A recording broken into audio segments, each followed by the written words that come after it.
বন্ধুরা, staff selection কমিশনের তরফ থেকে CHSL 2024-এর অনলাইন আবেদন প্রক্রিয়া শুরু হয়ে গেছে।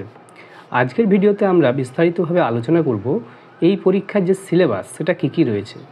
প্রথমে বলে রাখি, এই পরীক্ষা মূলত দুটো সেশনে নেওয়া হয়। প্রথমে হয় Tier 1 আর তারপরে হয় Tier 2। Tier 1-এ তোমরা পাস করবে, তবেই তোমরা Tier 2-এতে অ্যাপিয়ার হতে পারবে। তো আজকে আমরা এই সিলেবাসটা বিস্তারিত আলোচনা করব। দেখো, প্রথমে রয়েছে Tier 1।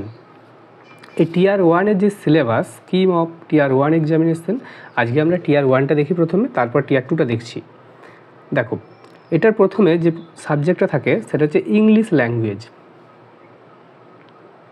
ইংরাজির মধ্যে বেশ কিছু জিনিস থাকে, যেমন সিনোনিম, অ্যান্টোনিম, তারপরে হচ্ছে voice change, change, error correction, সে সমস্তই থাকে। এবং আরও বেশ কিছু জিনিস রয়েছে, যেমন কম্প্রিহেনশন টেস্ট, তারপর হচ্ছে সেন্টেন্স ইমপ্রুভমেন্ট। এই জিনিসগুলো সবাই ইংলিশ ল্যাঙ্গুয়েজের মধ্যেই থাকে।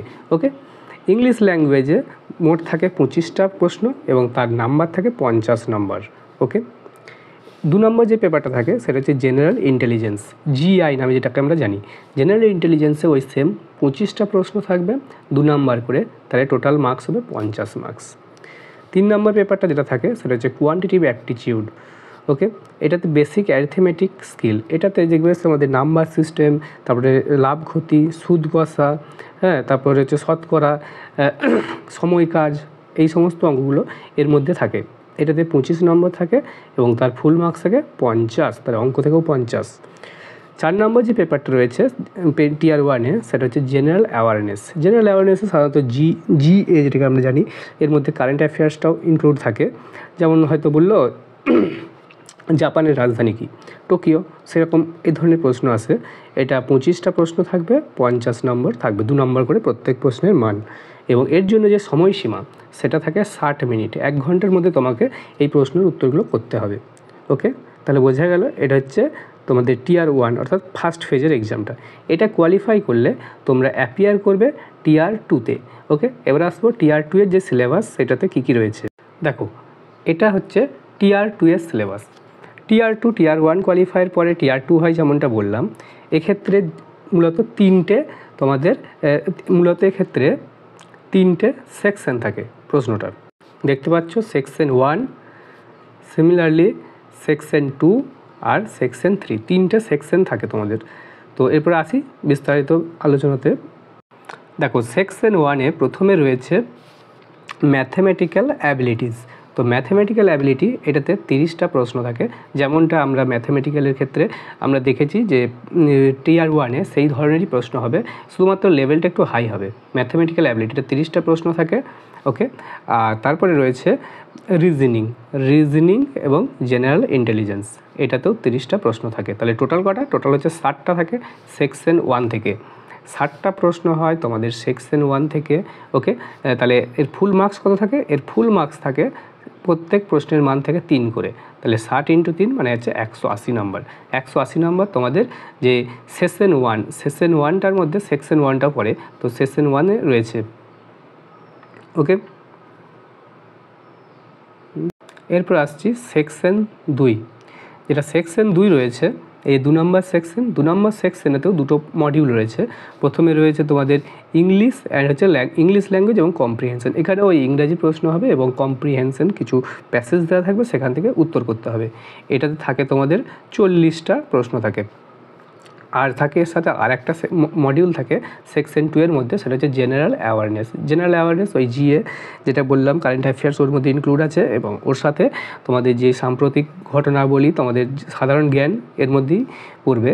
তো এটাতে 20টা প্রশ্ন হবে এবং টোটাল তোমাদের নাম্বার থাকে এটাতে 60 নাম্বার। টোটাল 60টা প্রশ্ন থাকে। ওকে, তাহলে টোটাল 60টা প্রশ্ন, প্রত্যেক প্রশ্নের মান যেমনটা বলেছিলাম 3 করে হয়। তাহলে 60 × 3 মানে হচ্ছে 180 নম্বর হবে সেকশন 2 থেকে। এবং যেটা শেষের সেকশন 3, এটা মূলত হচ্ছে কম্পিউটার সেকশন বলা হয়। দেখো, এটাতে সেকশন 3 নাম্বার, এটা রয়েছে মডিউল 1। এটাতে একটা মডিউল দেখাচ্ছে, মডিউল হচ্ছে কম্পিউটার নলেজ মডিউল। এটাতে 15টা প্রশ্ন থাকবে এবং প্রত্যেক প্রশ্নের মান 3 করে। তাহলে 15 × 3 = 45 নম্বর থাকবে সেকশন 3-এতে। এরপরে যেটা সেকশন 3, যেটা মডিউল 2 এর আরেকটা মডিউল রয়েছে, সেটা হচ্ছে তোমাদের স্কিল টেস্ট। এই যে মডিউল 2 স্কিল টেস্ট আর টাইপিং টেস্ট মডিউল, ওকে। এটাতে তোমাদের টাইপ করতে হবে। তো এটাতে যারা ডিইও পোস্টের জন্য অ্যাপ্লাই করছো, ডিইওদের জন্য ক্ষেত্রে হচ্ছে 15 মিনিটে তোমাদের টাইপিং টেস্ট হবে। আর যারা লোয়ার ডিভিশন ক্লার্কের জন্য অ্যাপ্লাই করছে, এলডিসিদের জন্য কিন্তু তোমাদের 10 মিনিটের টাইপিং টেস্ট হবে। তাহলে বোঝা গেল যে ডিইওদের ক্ষেত্রে 15 মিনিট আর এলডিসিদের জন্য 10 মিনিটের টাইপিং টেস্ট হয়। তাহলে আমরা সিলেবাসটা কি বুঝলাম, যে সিলেবাসটা মূলত টিয়ার 2 will be included following 3 section, 3টে সেকশন থাকে যাদের হ্যাভিং 2 মডিউল ইচ, প্রত্যেক সেকশনে 2টো করে মডিউল আছে, ওকে। আমরা দেখেছিলাম যে সেকশন 1, এই সেকশন 1টার মধ্যে 2টো মডিউল ছিল, একটা হচ্ছে তোমার ম্যাথমেটিক্যাল অ্যাবিলিটি আর একটা হচ্ছে রিজনিং অ্যান্ড জিআই। তারপরে সেকশন 2 এতে যেটা ছিল সেটা হচ্ছে তোমার ইংলিশ ল্যাঙ্গুয়েজ এবং কম্প্রিহেনশন আর জেনারেল অ্যাওয়ারনেস। আর 3 নাম্বার সেকশন যেটা ছিল, 3 নাম্বার সেকশনটা ওটাতে ছিল তোমাদের মেনলি কম্পিউটার নলেজ টেস্ট আর টাইপিং টেস্ট, ওকে, বোঝা গেছে। আর যেমনটা বলা হচ্ছে যে সমস্ত প্রশ্নগুলোই কিন্তু তোমাদের হবে এমসিকিউ টাইপ, ওকে, মাল্টিপল চয়েস কোশ্চেন, ওকে। এক্ষেত্রে কোনো তোমাদের ডেসক্রিপটিভ কোশ্চেন হয় না সিএইচএসএলে কোনো রকম কোনো ইন্টারভিউ নেওয়া হয় না, ওকে। 2টো টেস্ট তোমাদের টিয়ার 1 এবং টিয়ার 2 যদি তোমরা কোয়ালিফাই করো এবং তোমাদের স্কিল টেস্ট যদি তোমরা পাস করো, তোমরা কিন্তু চাকরিটি পেয়ে যাবে। তো এই ছিল আজকের আপডেট। পরবর্তী চাকরি সংক্রান্ত এবং অন্যান্য পরীক্ষার সিলেবাস সংক্রান্ত আপডেট পেতে আমাদের চ্যানেলটিকে সাবস্ক্রাইব করে নিও। দেখা হচ্ছে পরের ভিডিওতে। Thank you.